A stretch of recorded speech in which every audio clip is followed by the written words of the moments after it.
मैं जय श्री राम का नारा लगाऊंगा तो मैं कहां लगाऊंगा? किसी मंदिर के बाहर में नहीं लगाता। मुझे आनंद आता है जय श्री राम का नारा किसी मस्जिद के बाहर लगाने में।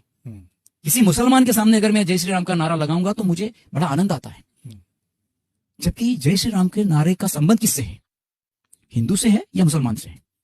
हिंदू की आस्था हिंदू मंदिरों से है या मस्जिदों से है? तो कहीं ना कहीं ये गलतियां इसलिए हो रही है। एक तरफ हमारे मंदिर घंट बजाने के लिए लोग नहीं आरती के समय, और एक तरफ हम मस्जिदों के सामने नाच गाने की जो बात कर रहे हैं वो कहीं ना कहीं हमारी आस्था की गलत अभिव्यक्ति, गलत जगह अभिव्यक्त हो रहा है। और उस आस्था का बल भी हमें नहीं मिल पा रहा, क्योंकि वो मूल आस्था नहीं है, एक मनोभाव से निर्मित आस्था है, अंतःकरण से निकली हुई आस्था नहीं है।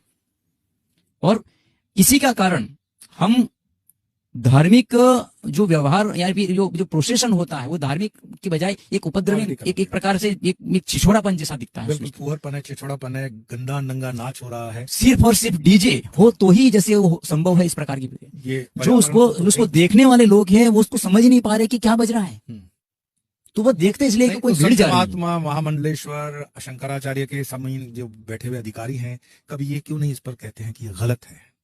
ये कहना भी ठीक नहीं कि नहीं कहते होंगे, कहते तो बहुत होंगे।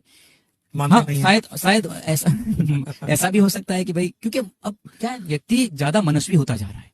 स्वतंत्रता तो हमने पा, लेकिन स्वच्छंदता की दिशा में हम आगे बढ़ रहे हैं, स्वतंत्र नहीं बन रहे हैं। बिल्कुल, हम स्वतंत्र हो, किसी के अधीन ना हो, वो हमारा व्यवस्था है। हम तो सभी को आत्मनिर्भर बनने की व्यवस्था में ले जाते हैं, लेकिन ये स्वच्छंदता इतनी बढ़ गई है कि हम, जैसे आपने कहा कि साधु संत या अपने जो श्रद्धेय स्थान से बैठे हुए लोग कहते हैं, उसकी भी हम बात नहीं रखते हैं। तो सिर्फ वो अपने लिए नहीं कह रहे, वो कहीं ना कहीं ये पीढ़ी जो गर्त में जा रही है, गलत दिशा जा रही है, इसीलिए उसको कहीं ना कहीं ठीक करने के लिए धर्म का कवच